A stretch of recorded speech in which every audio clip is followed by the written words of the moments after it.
कोयल बिना बगिया ना शोभे राजा, कोयल बिना बगिया ना शोभे राजा, कोयल बिना भाई भतीजा बिना नैहर न शोभे, भाई भतीजा बिना नैहर न शोभे, देवर बिना अगना ना शोभे राजा, देवर बिना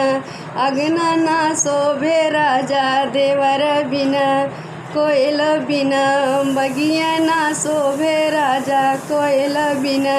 सास ससुर बिना ससुरा न शोभे, सास ससुर बिना ससुर न शोभे, सैया रे बिना सजिया ना शोभे राजा रे बिना सजिया ना शोभे राजा, सैया रे बिना कोयल बिना बगिया ना शोभे राजा, कोयल बिना बगिया ना शोभे राजा, कोयल बिना लाल सिंदूर बिना मंगिया न शोभे, लाल सिंदूर बिना मंगिया न शोभे, बालक बिना गोदिया ना शोभे राजा, बालक बिना